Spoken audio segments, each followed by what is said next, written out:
welcome to another video. So, I recently covered the Cline upgrade that basically added the new MCP support and made it quite cool, as it allowed you to extend Cline even more by giving it tools that it doesn't have. You can check that video out and understand how it all works, because it's really cool. But recently, they have done some even newer upgrades, and it's now the 3.0 version of it. So, let me tell you everything about it, what's new here, and how you can use these new features. But before we do that, let me tell you about today's sponsor, NinjaChat. NinjaChat is an all-in-one AI platform that gives you access to more than 10 models like Claude 3.5 Sonnet, GPT-4o, Gemini, and even image generation models like Flux, and video generation models like Cline, and much more, all in one place, for a price that's even cheaper than one ChatGPT membership, starting at only $11. Not just that, they have a bunch of AI tools that can help you use these models in intricate ways. They have also recently added an artifacts feature to their platform that now allows you to generate code, preview it, and share it with others using preview links, which is great. It can even run Python code and create charts. You can check them out through the link in the description, and make sure to use my coupon code KING25 to get an additional 25% off these already great deals. First of all, the major new feature that this release added is the option to auto-approve steps. Yes, you can now just tick a checkbox to auto-approve tasks in Cline, and if you send any task to Cline after enabling it, then it won't ask you to approve anything and will just do what it sees fit.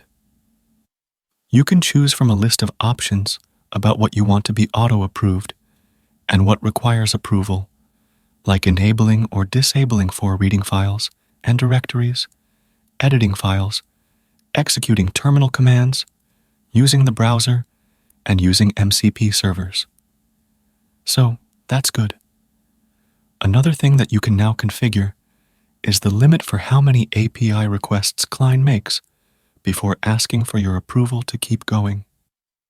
So, you can now set a limit of API requests that it can make before asking for your approval.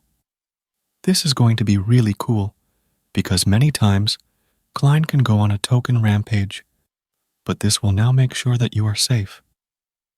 Another thing is that it can now also send you system notifications to tell you when it needs approval, intervention, or if it completes the task. So, you can now put it in auto-approve mode, do something else, and then get a notification when it's done. It's quite cool as well. Apart from this, it now also uses a diff editing format. Diff editing format is actually very good, and Aider uses it a lot. It basically just asks the LLM to give a search block of code to replace, and also the code it needs to be replaced with. This saves a lot on tokens when used in larger files because it doesn't need to stream the whole file again. There's also a new Cline rules file.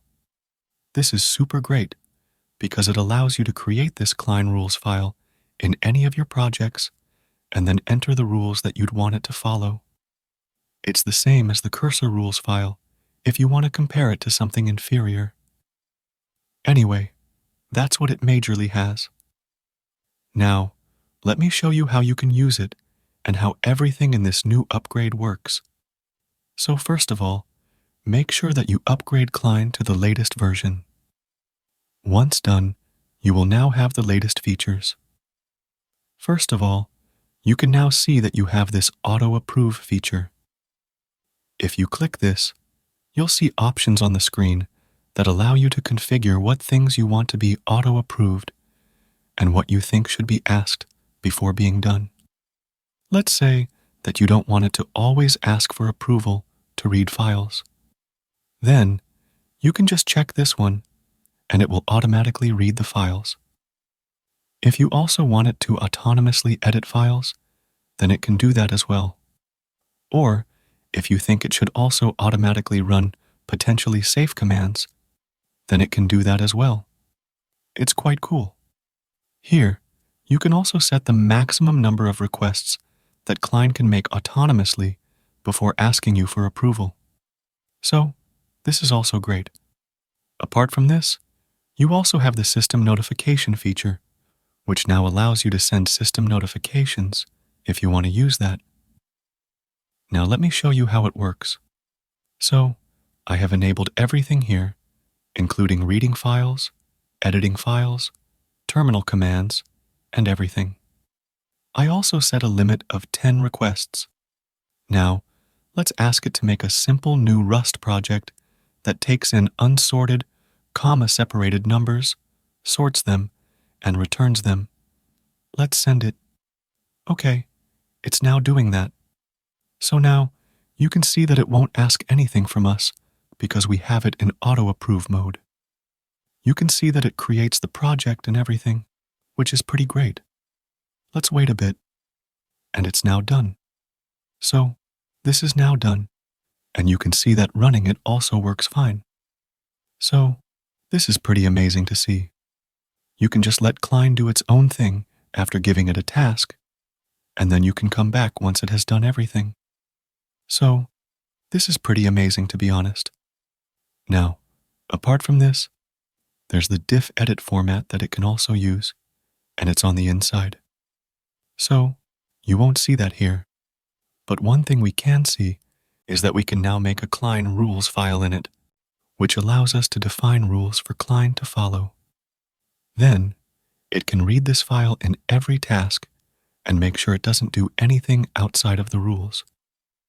So, one of the things I do with my rules file is that I just tell it to log every change and give a little detail about how it did the changes and how many files it changed in another markdown file called changes. So now I have this Cline rules file, and it should automatically write the changes it does to the changes markdown file. So let me ask it to print the numbers in descending order. Now it's again in auto-approve mode, and it will do the same stuff again. If we wait a bit, then you can see that this time it is writing to the changes markdown file. If we wait a bit, then you can see that the task is now done, and if we look at the changes file, you can see that it wrote the changes it made. This is a really good thing to have in your rules, because it allows you to keep track of every change it is making in a simple way. So, this is a great feature. I have been waiting for it for a long time, and it finally has that. It is just amazing to see such great updates happening, genuinely lifting the tool to a whole new level. I won't be using the auto-approve stuff as much, but I'll surely be using the Cline rules feature. It was already cool, and now it's even cooler. Overall, it's pretty cool. Anyway, let me know your thoughts in the comments. If you liked this video, consider donating to my channel through the Super Thanks option below. Or you can also consider becoming a member by clicking the join button. Also, give this video a thumbs up and subscribe to my channel. I'll see you in the next video. Till then, bye.